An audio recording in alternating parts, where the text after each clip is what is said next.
episode of I Guess I'll Do It with Pat House. Today, I have a very special guest, podcast host, another podcaster, writer, producer, mother of three. Got that one from your website. The other stuff I knew. But today, I have Christy McCaffery. Thank you for being here. Thank you for having me, Pat. I'm really excited to be here. Thank you. I'm excited to have you. You know, this is the craziest thing that I realized earlier, and I've said this out loud a couple times because I wanted to get the wording right because this is going to sound crazy. You are my first non-comedian guest, but you are the second guest I've had who is a female writer from the O'Hara class of 2003. Woo! So... I'm happy to play that role. I have a second market going on. My first guest was Natalie Windle. She wrote a book last year about her awakening and, becoming herself and all that stuff. But she dabbled in stand-up. So we still spent half the podcast talking about stand-up. So that was so bizarre that she is not a comic, but dabbled in it. But you are the first full-fledged non-comedian I've had on. So I'm very excited for that. Well, I'm going to tell you that you're not going to dabble in comedy stories with me because I've got none. Well, we are going to mention one person, but that will come up a little bit later on. So how are you? How have you been? Let's start there. I am great. Awesome. I've been good. I can't complain. I'm ready for spring. Here in Philly, it's unseasonably still too cold. Yes, and also today it's warmer, but as I'm looking out my window, all I see is gray. So we finally got warmer weather, but honestly, it's kind of shitty. It is, and it's like 90-mile-an-hour winds. I can hear that as well. So you and I went to high school together, but we I guess ran in different circles. We didn't really cross paths too often in high school. And now you and I chat all the time about all sorts of creative stuff. You and I chat about podcasts and writing and all sorts of stuff. And I love it because I've hit you up with a lot of questions. So thank you for dealing with me, first of all. No, honestly, it's mutually beneficial and exciting for me to have creative conversations. I mean, that is what I live for, is to have conversations about creative stuff. That me as well. This podcast gets to the genesis of that with a lot of comedians because I Guess I'll Do It is basically the question I ask comedians, like when they decided they would do it. What was their catalyst of I guess I'll do it. I'll go to an open mic. I'll sign up. I'll try to do stand up. So with you have a lot of creative endeavors. So I want to go back to the beginning. Did everything begin? Your creativity, I mean. Did everything begin with the passing of your mother and then Project Scleroderma? Or were you creative before that? I've been creative my whole life. Okay, even the perfect answer. Let's go back. What were you doing in grade school or high school that was creative? Because I was a fucking weirdo. And I was like, I hate to even say it. I was like writing funny stuff, which was painfully unfunny, at O'Hara. So even though I was 14 or 15, the seed was there. Why is that embarrassing? I think that's awesome. I think the material I was writing then, I still have my first notebooks. It's very embarrassing. You get in any creative endeavor, you get better year after year after year. But when anybody begins something, usually, the first stuff can be a little raw, because you don't know what you're doing yet, kind of. Yeah, but I think that it's awesome that you started doing it that early because you got that stuff out of the way while you were in high school and still not ready to take this on as a career per se. Mm-hmm. And then by the time you got there, you had kind of gotten some of that stuff out of the way. I think that's cool. Yeah, that's one thing that I do. I started doing stand-up so young that by the time I had material about nothing. I just had dumb, lame, weird jokes. But as I got better at stand-up, I had life experience, and the two met at a good point. I had a skill set early. Yeah, but that's cool. Yeah. So tell me. Oh yeah, no, go ahead. No, I was gonna say for me, it started. It's interesting now that I watch my daughter who's 7, and I see I'm kind of learning and almost recognizing the way I was at that age through watching her. She needs to have creative outlets. If she's having a bad day, sometimes she's like, I just want to go draw. Or I just want to go color. And I'm like, oh my gosh, I was that way too. I'm realizing that I was always seeking a creative outlet in my life. So, when I was younger, it was painting, drawing, things like that. In grade school, I was in theater and I loved theater. Oh, cool. Where'd you go to grade school?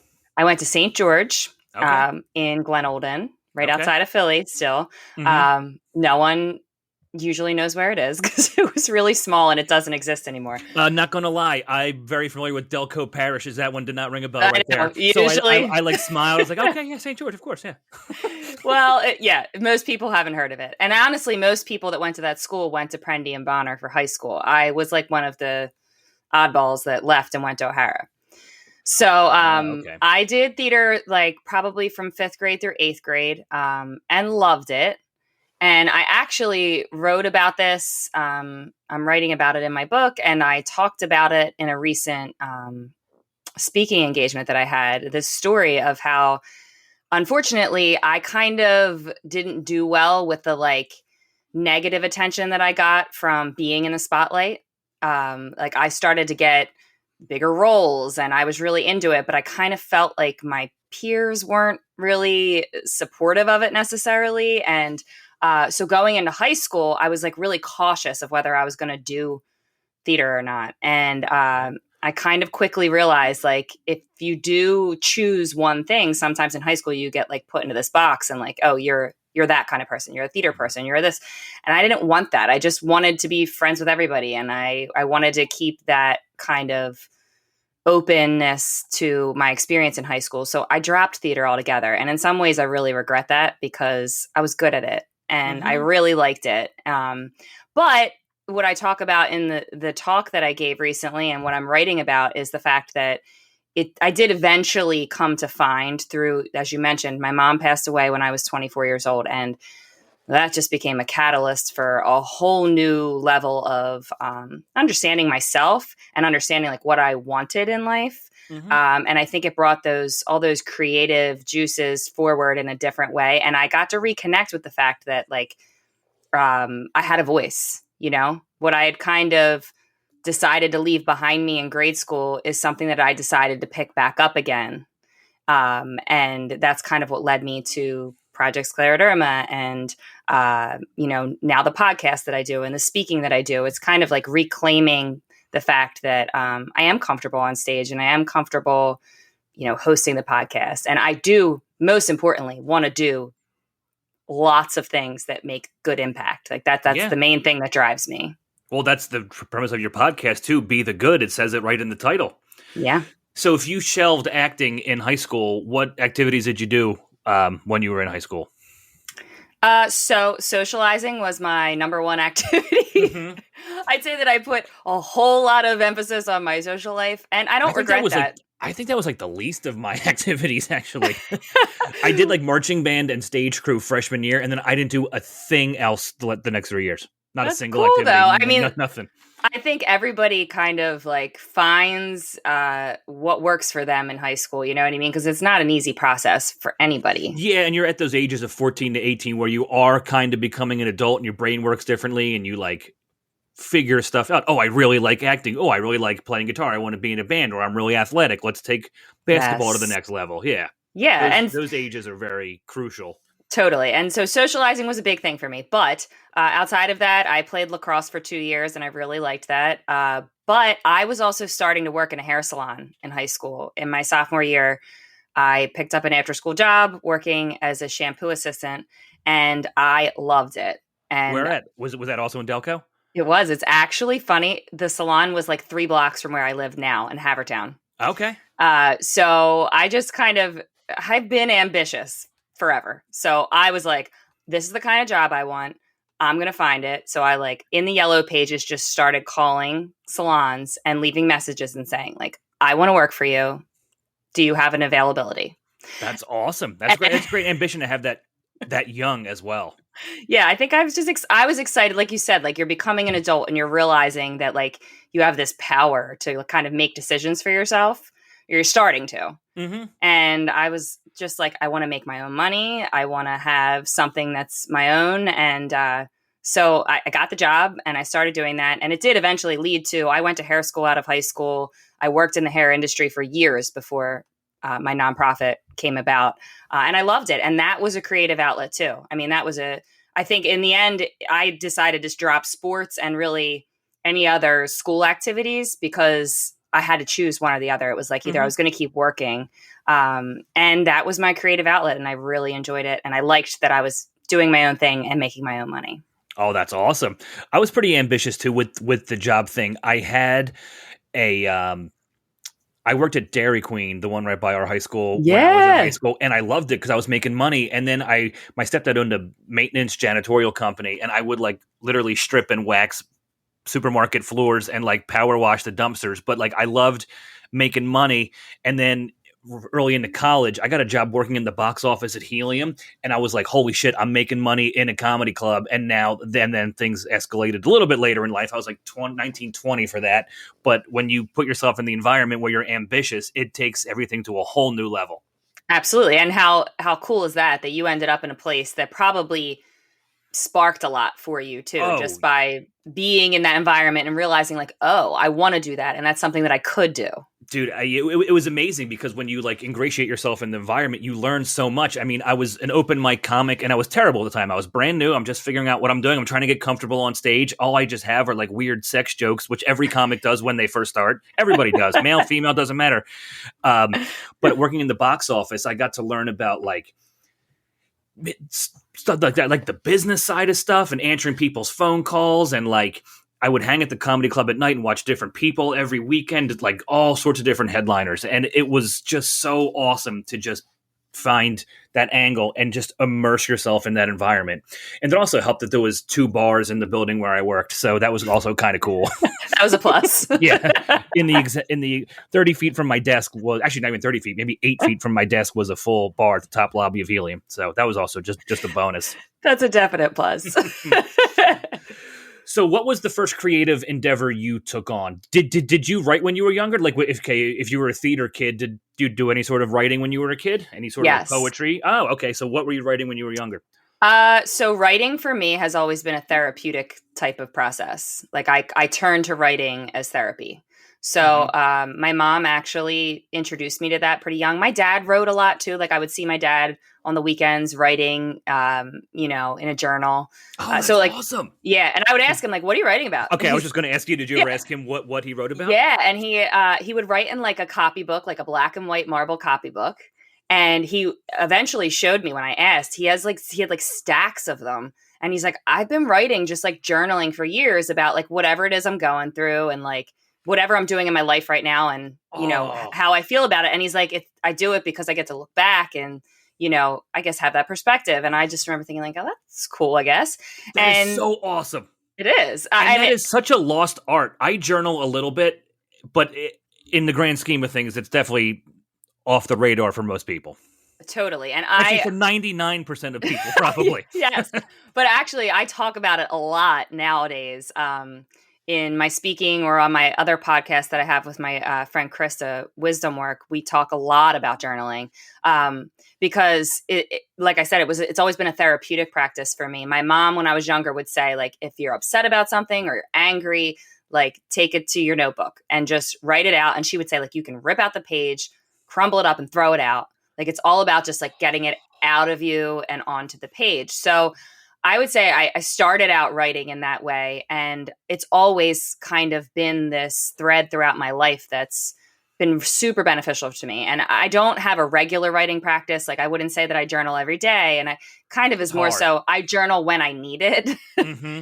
But I'm glad that I have that tool. And it did kind of grow organically into a desire to just keep writing in that way. Like now what I'm writing from a space of I'm just writing my experiences and the lessons that I've learned and in hopes that that will help somebody else.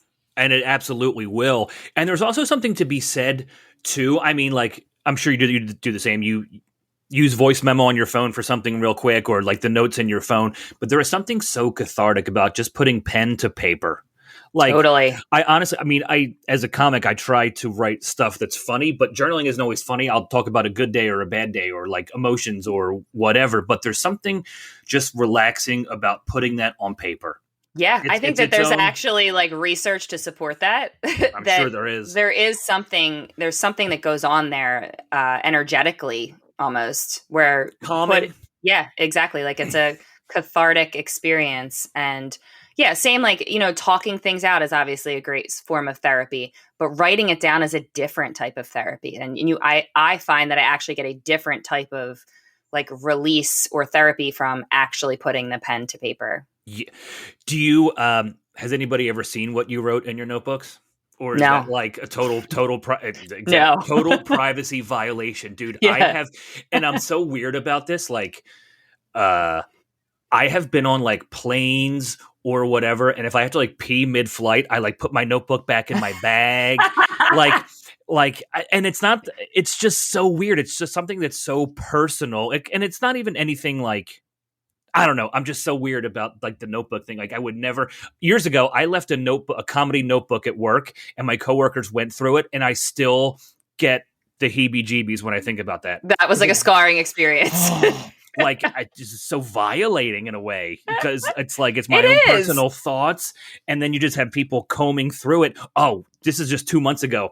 I left a notebook at work, and I had to be at the airport at like 3:00 in the morning, and at like 1:00 in the morning, I remembered my notebook was there, and I fucking drove back to work just to go get that notebook. So that did not happen again. Like that is stuck up here, and that's not going anywhere. Yeah, I don't blame you. I think that it is really personal, and it's okay to want it to be personal, like the whole reason or the whole purpose, I think, of journaling is so that it's you having a conversation kind of with yourself. Yeah. And it's you versus you. And yeah. it's a reflection. Like you're thinking these thoughts, and then you might even see them differently when they're on the paper and you read them back. Oh, that happens to me all the time, actually. Like I will write pages and I read it back and I'm like, I can't even believe I'm the one that wrote that. Like I didn't know I was thinking that until I read it back. But it's definitely a personal thing. And I will say that my writing, though, like when I blog or now writing the book, I'm not so worried about anybody seeing that, because I think I'm writing it from a place of storytelling as opposed to, and I am telling very personal things sometimes, but it's not like, laying it all out there as you would in your journal. Yeah, and it's the exact same thing with me with just saying it on stage into a microphone. I mean, there's so much stuff that will never see the light of day that will never ever be seen by a pair of eyes. But then there's stuff that's specifically for the public. So I know exactly what you mean there, whether it's blog or your podcast or live on stage. There's certain stuff you absolutely put out there. Because you're polishing it and with the intent to deliver it to audiences, How hard on yourself do you ever have the thoughts that like what you're writing is complete trash? You're like, this sucks? Or actually, I feel like that's very common for comics or comedy writers or even songwriters. So I didn't know if you have those thoughts as well. I will say that I don't. I'm not calling your writing trash. I'm just saying when you judge yourself, you know what I mean? No worries. Just to clarify. I wasn't taking it that way. No, I don't. I more great. So, but I do have insecurities. I mean, I have insecurities more so of how is this going to be received, and what is anybody else going to think about what I have to say? Because I've always been a very like deep thinker, someone who loves having like deep, meaningful conversations, and not everybody's always like ready for that. So, I can tell in a conversation whether I can go there with somebody and have like a deep, meaningful conversation. But it's different when you're like putting a blog post out there for all the world to see, or you're writing a book that anybody's going to pick up and read. I have insecurities about that. It's like, how is this going to be received? But at the end of the day, I think I've been coaching myself through this as I like finish writing this one, particular project. I'm trying to coach myself to just be neutral about it. I needed to write this for myself to get the story out of me. And I'm proud of myself that I did that. And then and my intent is to help other people. So I kind of just have to put it out there and then let that be whatever it's going to be with like this neutral energy without any expectation.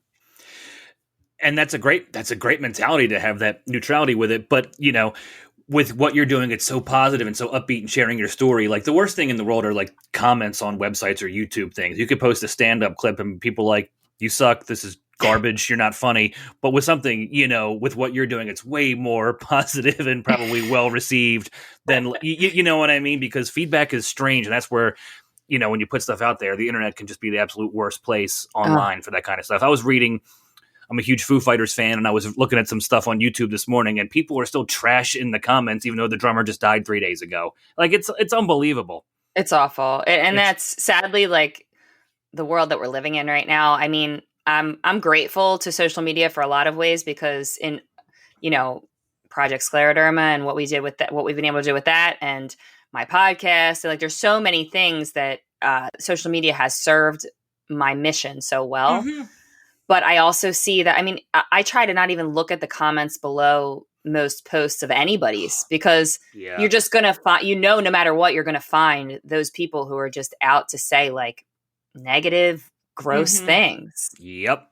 It's awful. It's the absolute, it's such a double-edged sword though. Like I always say every day, like I love social media, but I hate it. I need it for work. I need to promote. I need to put content out there. But then, you see just the horrendous comments out there. And then you also realize am I wasting time by just scrolling and scrolling and scrolling? It's such a double-edged sword.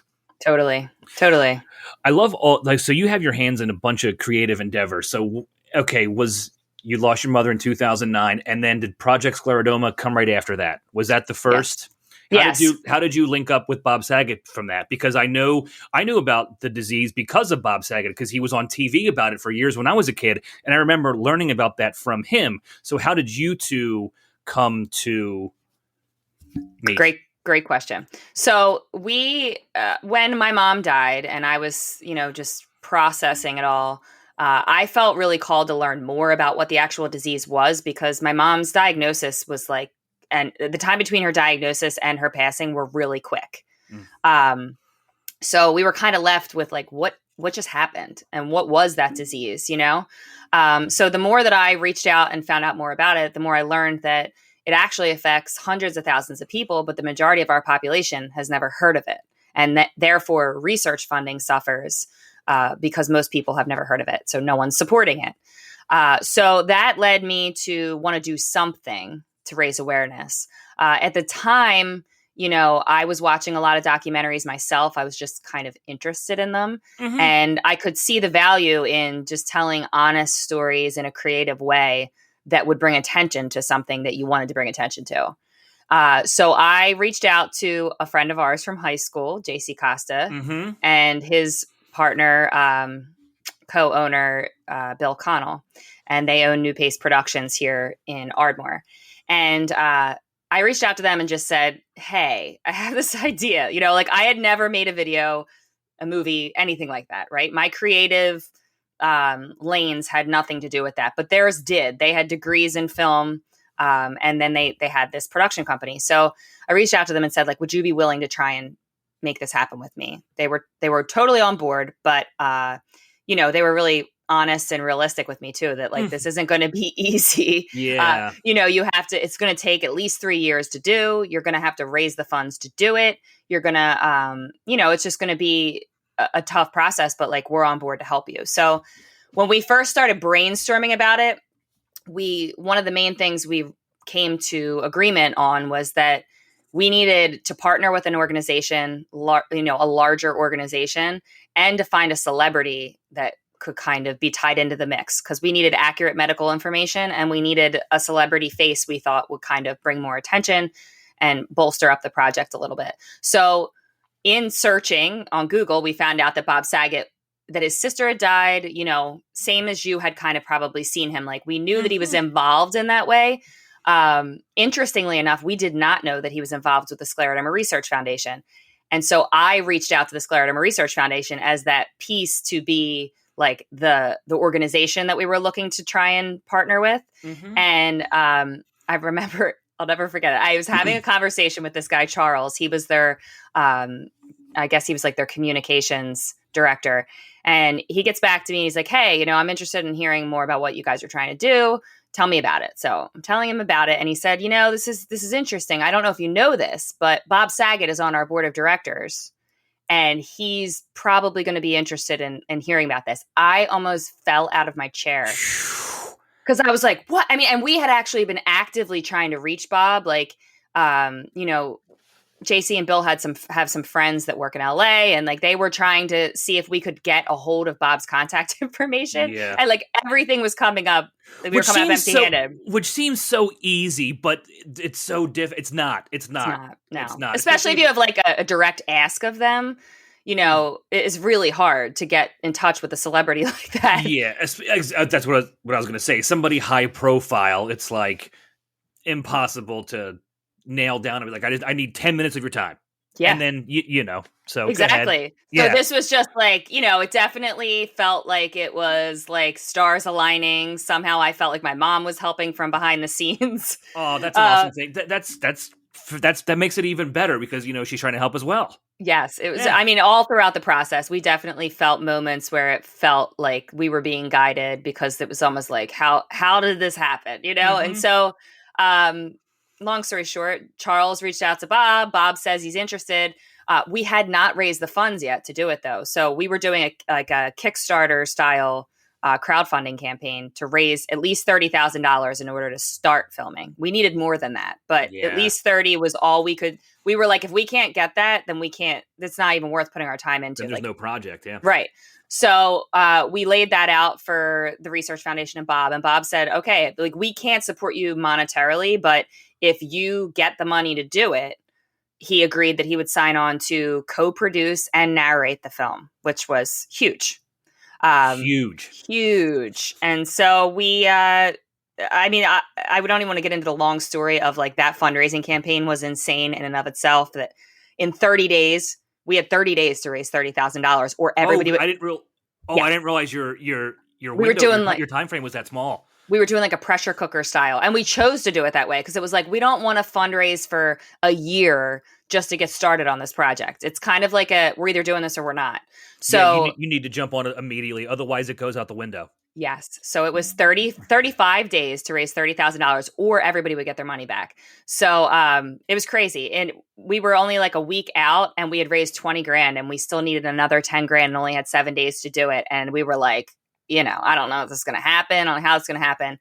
And this girl from Spain, she was a scleroderma patient. So she had the disease. She lived in Spain. We had reached out to patients all over the world on Facebook that had kind of gotten involved in trying to make it happen. And they were supporting our fundraising campaign.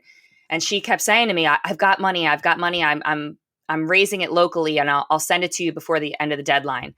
And we had like less than 24 hours left. And I'm like just sitting there, like refreshing my screen, waiting to see like if her thing comes through. And she didn't tell me how much it was going to be. And with like, you know, literally hours Is it left. $10,000 or are you giving me 20? Like, it literally was like 11,000. It like could be gave like us $17 flat.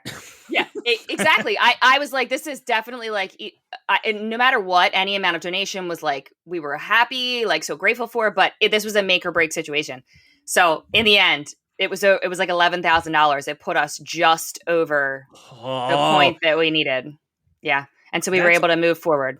That's awesome. See, this is why I'm so glad I had you on, because I want to talk to you about all your creative stuff, but I didn't know that story. And that's awesome. Yeah. That was a cool, just under the wire. Oh yeah. I mean, I remember, I think I like blacked out. I like tackled my husband.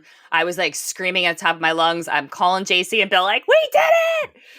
And what year was that? Good question.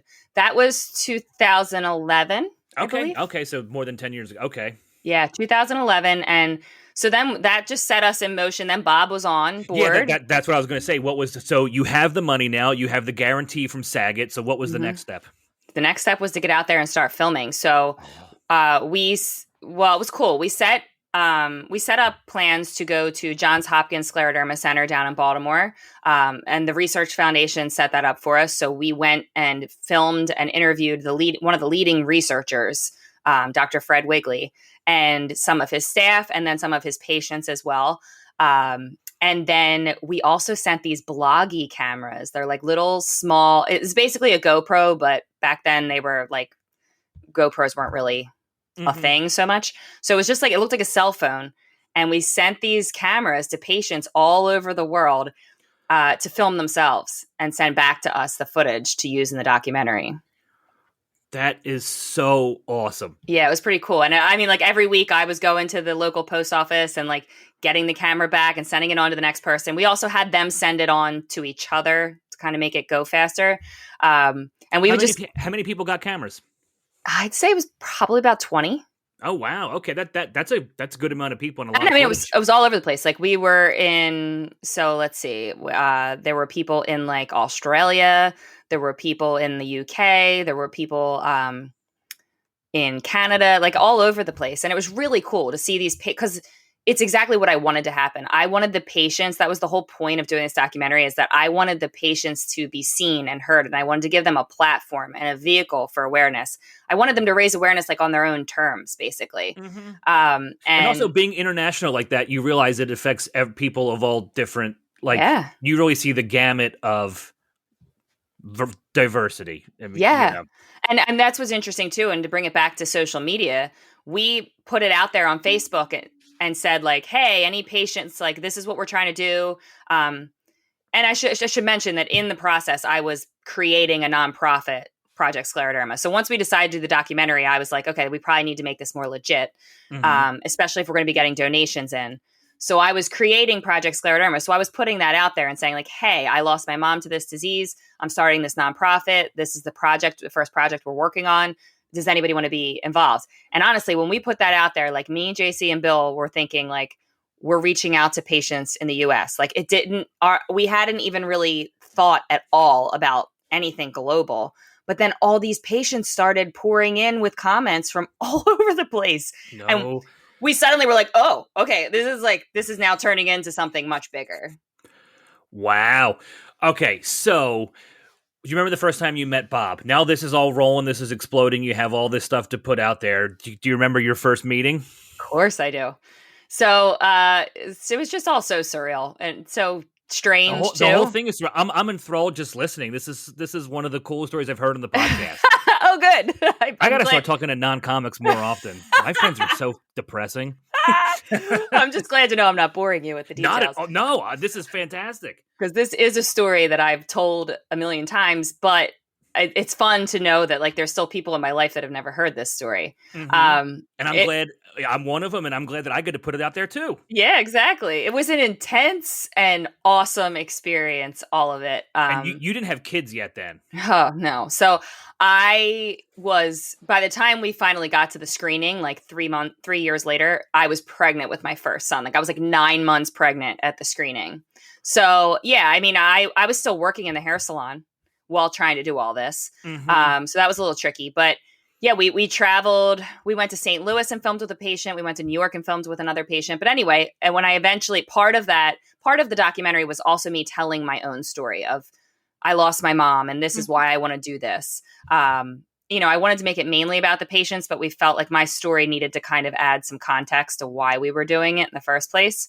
And so we filmed me going into Cool Comedy. They invited us to Bob Saget's Cool Comedy Hot Cuisine event in New York. He hosted that event twice annually for like the past 20 years. And he invited us to come, which obviously was like so exciting. And they told us that we'd be able to film Bob and me meeting and to use in the documentary, and that we'd be able to film footage that night from the event. So nobody was there yet when we got the opportunity to meet with Bob, which was kind of nice. Like there was no one there yet. They had us come early. And I remember just sitting there waiting for him to come out. And I'm like, this is so crazy. And, he comes out, shakes my hand. So nice. And I immediately went from like within minutes into the conversation, I went from being like, I can't believe I'm standing here with Danny Tanner to, oh my God, this guy is so real. Like he was so authentic and genuine. And I mean, there's no denying that when you come face to face with somebody like that he's been through the experience as well. It was a sister, not his mother, but he knows where you're coming from. Yeah. And he was just like, we kind of had this cool conversation where he's like, I don't know what you believe, but like, I kind of feel like our family members are here and they're guiding us. And I was like, yes, I feel like my mom guided me to you, and my arm hair is standing up. As I know it was a really special conversation and unexpected because I just didn't know what to expect. And I think it almost took him off guard a little bit too, that we ended up having this like really real conversation. I don't know if it's what he was expecting at a comedy show. Yeah, and he was about to host this huge event. But no, it was a really great experience. And so from there, we kind of dealt with Bob just like remotely. We would send him footage and he would give his comments. And then he did the narration, which we kind of wrote together. And then he recorded himself. And so it was a really great experience. And we've gone on then to work with Bob many times after that too. And I just can't say enough about what an incredible human being he was and what a huge loss it is to everybody, but also, especially to the scleroderma community. Yeah. What was the percentage of him being funny during all of this? Like, I know you guys have a very serious mission, but I also know how he was. So he had to have, you take something very seriously. He had to have been a goofball at some points, right? For sure. You could tell he was always trying to like toe the line though, because it is such 100%. such a serious event. But I mean, his event was about comedy. We ended up going to that event both in New York and LA multiple times. And I mean, he just had like incredible guests, like, Michael Che and John Oliver. And the list goes on and on. I mean, Robin Williams did it a bunch of times early years. Was so this it's a thing at Caroline's? Yes, it's at Caroline's. And then when he did it in LA, it would be, I think it was at like the Beverly Hills Hotel. Oh, that's cool. That was a really neat experience. And when we went out there, that was after we had completely finished filming. He took a part of the documentary and screened it at that event. So he invited us, the three of us, out for that. And that was really special and just like a cool experience. And honestly, it got to the point where I couldn't believe that we had this relationship with him, but he was so funny. I mean, if it was just you and him, he was hysterical. When him and I would email with each other, he was just like, he'd say funny things. When I interviewed him on my podcast, like he held nothing back. He's just, he totally was himself. But I think, at certain points dealing with scleroderma, he had to be a little more serious, but for the most part, he got up there. I mean, the event was his, so he wasn't answering to anybody. He got up there and he would tell his jokes that sometimes would be like not land necessarily in a room full of, highly influential people that were there to. I was going to say uptight. Was this like a black tie affair? Yes. Yeah. Okay. That's what I thought, because if I seen the picture of you on stage at Caroline's and you're wearing like a very nice dress, and I know that it's like a black tie event, and then you literally have Bob Saget like talking about dicks and stuff. Yeah, exactly. Well, I mean, we would be like dying laughing at our table, but it wasn't all, it was just funny. It was interesting to watch that. It was like, I don't know that everybody got his humor all the time, but like for the most part, he was, he had done it for so long and he invited a lot of the same people back. So it was such a great environment and such a great like experience. And I'm just so grateful that we ever even had the chance to attend it as many times as we did. And that we got to know Bob as well as we did, because he was just such a genuinely awesome and kind and generous person. And you can tell that on your podcast too. I listened to that episode, and then after he passed, Preston and Steve played a bunch of clips from when he was on their show, and you could tell. I mean, he was funny, but when he was serious, and you could 100% tell that about him. Yeah, it was just, there was just no denying that it was. And like I said, I feel really honored that we got to know that side of him. And that we got to know that about him, because I think you just assume that people that are on his level of celebrity, that they're just assholes sometimes. Yeah. And he just, I mean, to us, he never was. Never. He was incredibly, incredibly down to earth and generous. That's awesome. That your first creative endeavor like this was such a monumental success. Yeah, it was pretty awesome. Pretty crazy. And like when I think back and talk about it, it's still wild to me. It's because it's a wild story. So, all right. So that's done and over with. Were you relieved it was over, or were you eager to jump on another project? I'd say 50-50. I was definitely tired, very, very tired. And like I said, I was about to have my first child when it completely wrapped up. Forgot you said that part. So yeah, you have other things on the agenda right now. I was tired, but I also, it like lit something up in me, especially interacting with these patients. What started out as being something that was driven by my own loss and about my mom and our story, very quickly became about this patient community more than anything, because I just came to see that like they were suffering and no one was necessarily listening to them, and they needed to be heard, and they needed to have the opportunity to be heard. So from there, I mean, I never really stopped. Even through having small babies, I was not long after the film premiered here in Philly. It actually was part of the Philadelphia Film Festival. That was cool.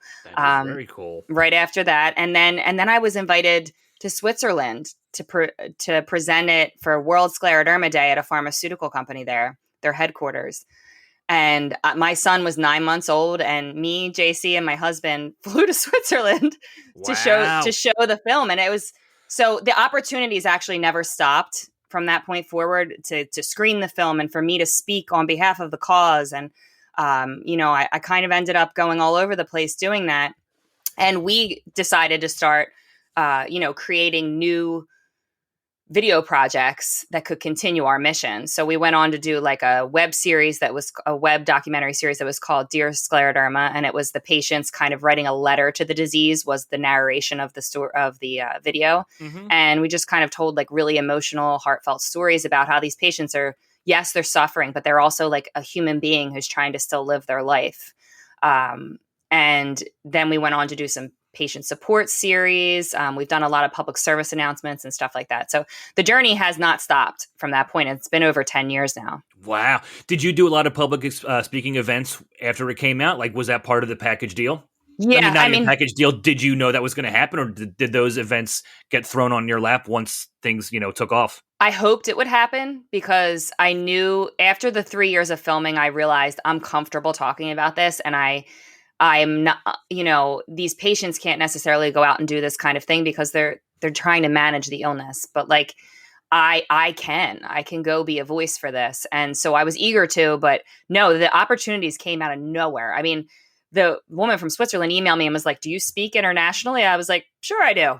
Yeah, absolutely. Oh my God, lie. I mean, seriously, yeah, sometimes sure you have to be like, yeah, absolutely. Yeah, and then I started getting invited to like patient conferences or, different places to show the film and speak with it. And that, definitely helped build, momentum around it. And like I said, it hasn't really stopped. I mean, I don't speak as much on behalf of it in the past couple of years just because of the pandemic, but I still intend to be getting back out there now that we're kind of back to a little bit more normalcy. Yeah. Now, I know you've done public speaking because we've talked about it. Did it bother you at first? I know you were a theater kid, so you're still on stage, but there's a difference between acting on stage and then being up there alone with a microphone, and that's what absolutely people live in fear of. Oh, yeah.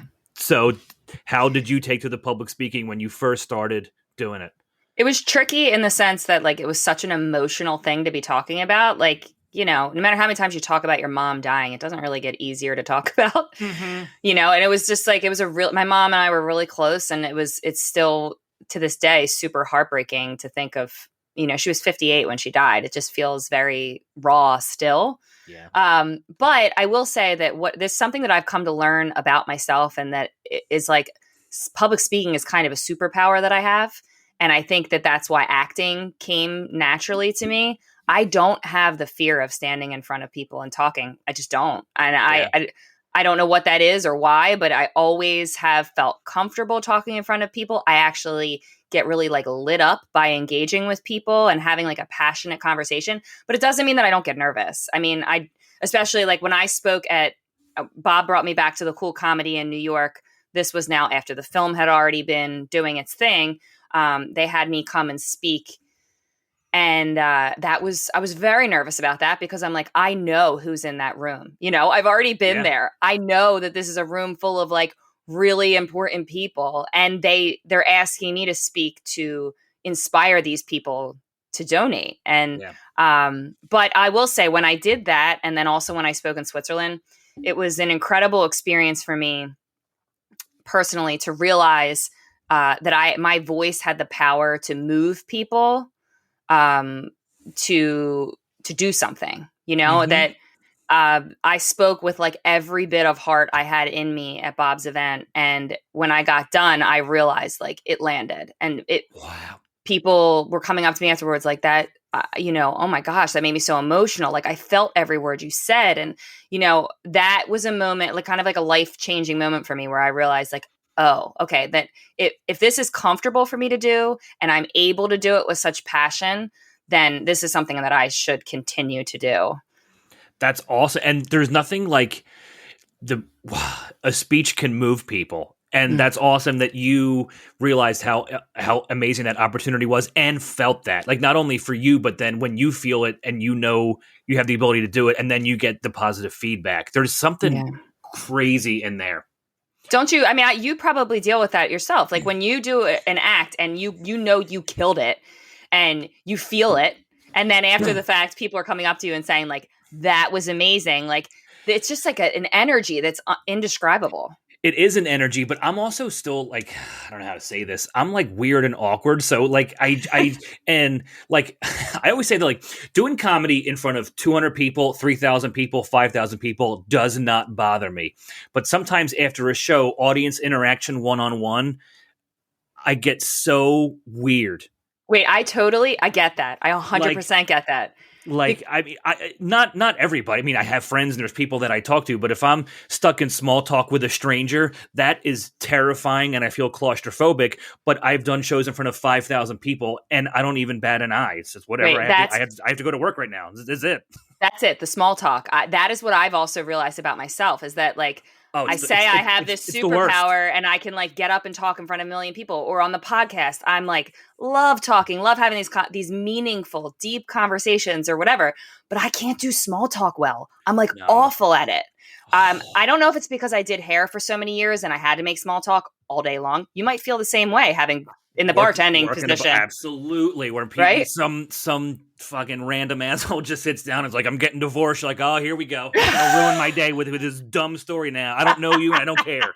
Like, but that manifests itself. Small talk manifests itself in so many ways. Actually, I probably started off this podcast with small talk. I'm like, it's gray today. Like, you know.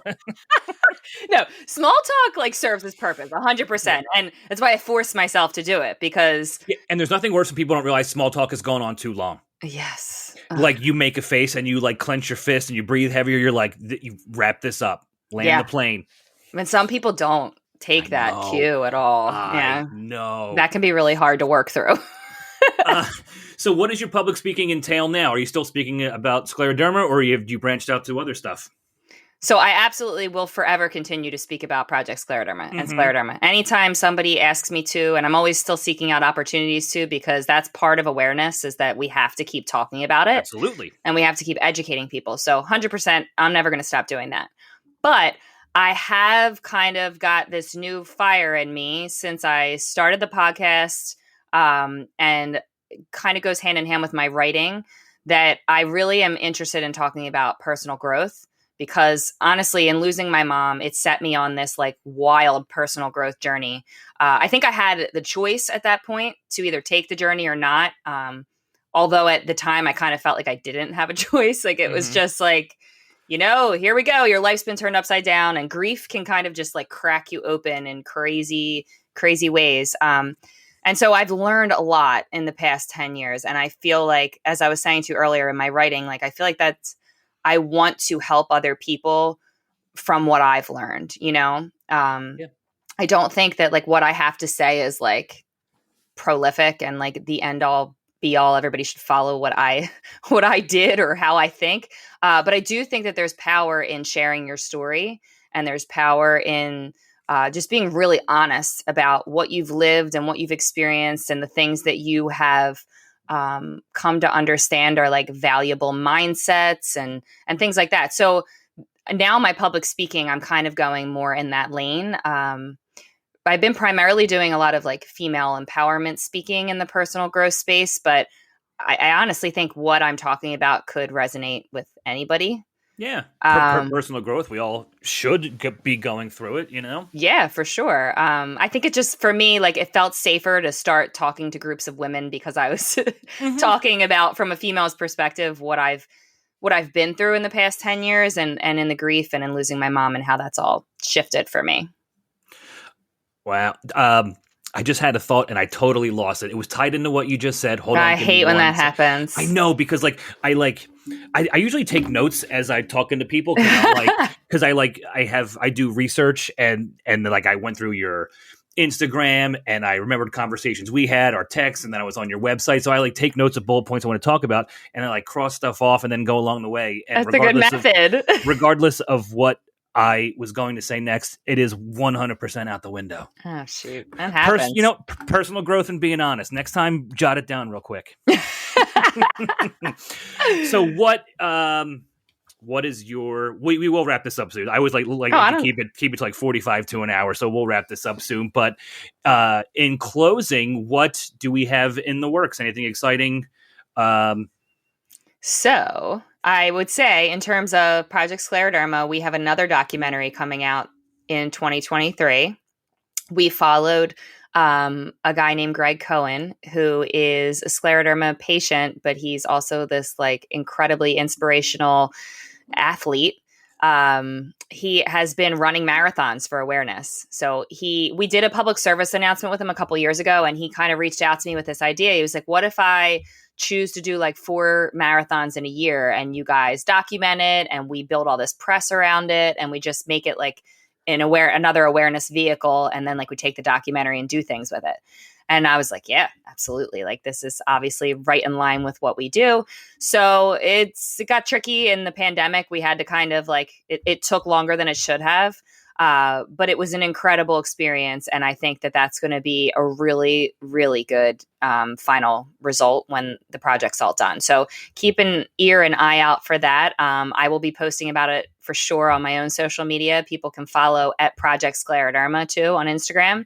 You beat me to it. I was just going to say, make sure you plug that. Yes. Anything you want. Make sure you get your website, Be the Good Podcast. I'm a fan. Yes. I don't even listen to many podcasts. I have a podcast. I'm not even a podcast listener, but I've listened to about a dozen episodes of yours, and it's fantastic. I love the positivity. Thank you. I appreciate it. Yeah. So Be the Good is really just about interviewing a diverse group of guests who are all making a difference in their own way. So it does give you a lot of different unique perspectives and experiences, but it is all positive and it's all uplifting. And they really are those like real in-depth, deep conversations that I like to have. It is. And it's also such like a wide array of, I don't want to say entertainment, but like people's stories, like the letters from prison. Yes. And like the woman, I was just about to say the woman who played with sharks. That's not how I wanted to phrase that, but that's what my brain processed first. But you know who I'm talking about. Like, yes. You talk to such a wide variety of people. You hear so much unique stuff. And of course, I started your podcast with the Bob Saget episode. So I love you just pull all these positive people that are doing so many creative and original things. It's awesome. Thank you. I appreciate it. So that's Be the Good. You can listen to that on Apple or Google Podcasts. You can also go to my website, www.christymccaffrey.com. I am on Instagram at Christy McCaffery, but there's 2 Y's in it. It's just confusing, but my name was taken already.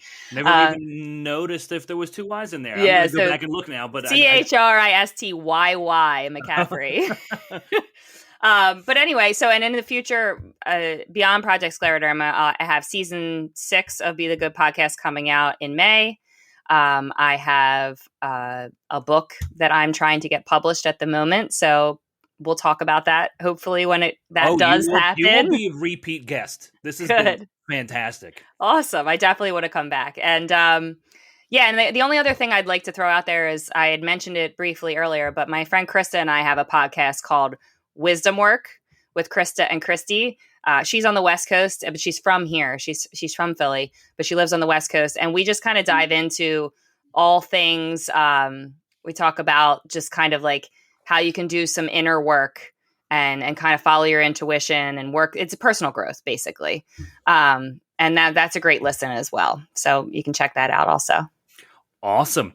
Thank you so much for doing this. I had a blast. And I'm going to be honest, I was a little nervous coming into this because I'm so used to talking to comics that 90% of the conversation is geared towards comedy and stand-up comedy. But this was a whole new can of worms for me, and I had a blast. And I didn't know your story like that. I didn't know the fundraiser. Dude, thank you. That was so much fun. You're welcome. Thank you for having me. And I hope that you anytime. I hope that you do have more conversations like this, because I think that there's people want to hear from everybody. They want to hear different stuff, like even though you are, obviously comedy is your focus.